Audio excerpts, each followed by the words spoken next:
Hello, handsome. Okay, so just review. We worked on the rise and fall of each sit bone. And you found out that, well, this one was dropping too much. When it was on the outside, that drop made the outside hind step forward more and out under the weight. So you kind of had haunches out, drifting out.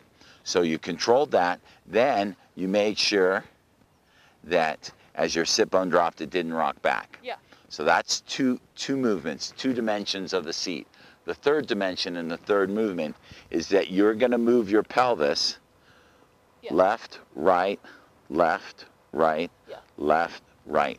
Now, where it moves from is not from the gluteus. Most of us are used to pushing, driving with our seat, drive the seat forward, right, drive them forward from the seat.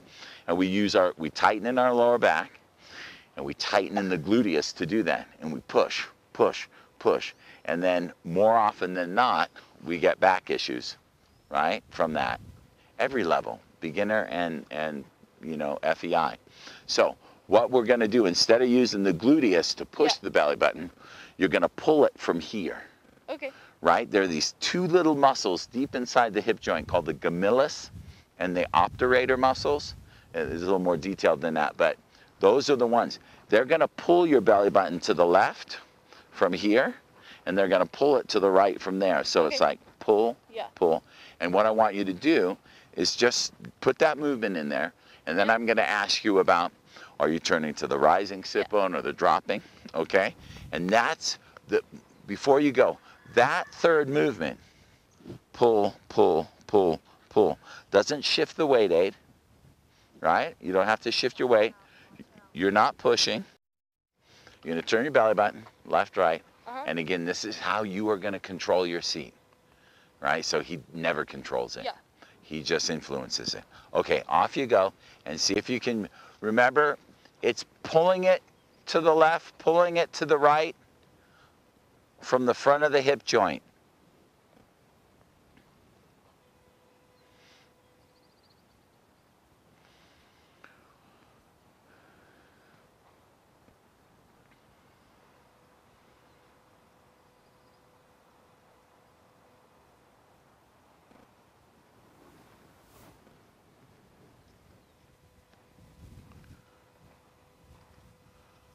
Good, Bug.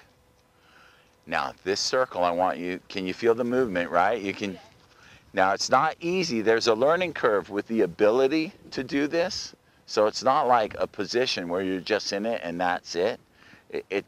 There's a learning curve to it. But when you do that third movement, right?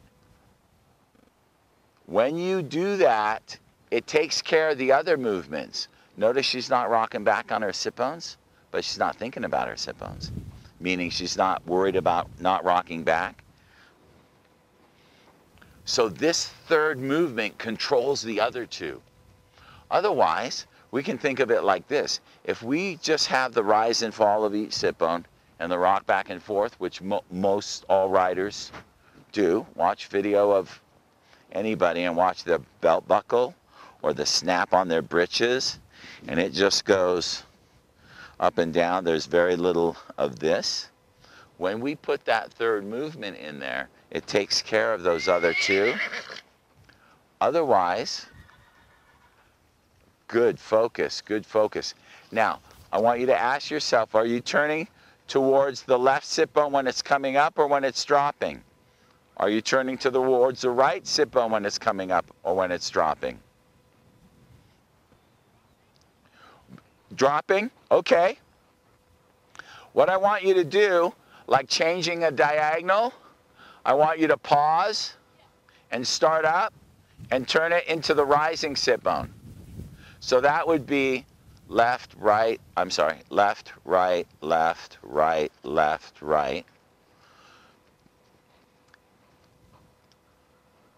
So I need to go with it. Okay, and either one is good. It's a different aid. Turning towards the dropping becomes an aid for lengthening the spine. Turning towards the rising is collection, lifts the spine. And again,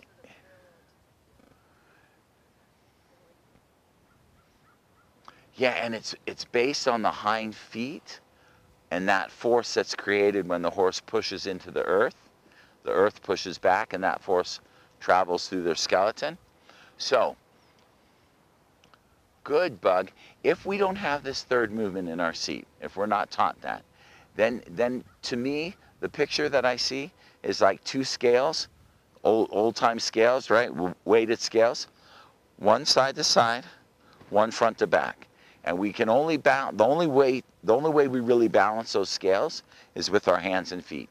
Our hands do the front to back, and our legs, our feet do the side to side, or our legs. Once you turn the belly button in, it turns the center into a gyroscope, and the better movement here, the scales go away. You stay balanced. So to me, it's the difference between two-dimensionally keeping your balance and three-dimensionally being balanced.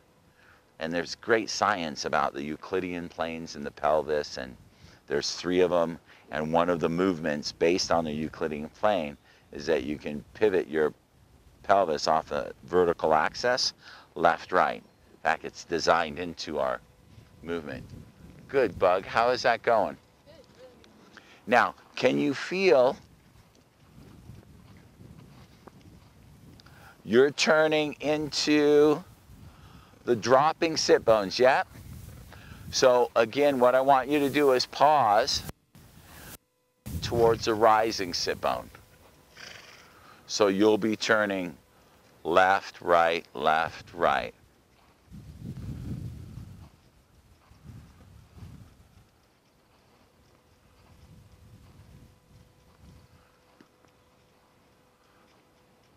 Good. Good. Feel it? Yeah. You feel the difference in his back? Yeah. Okay, so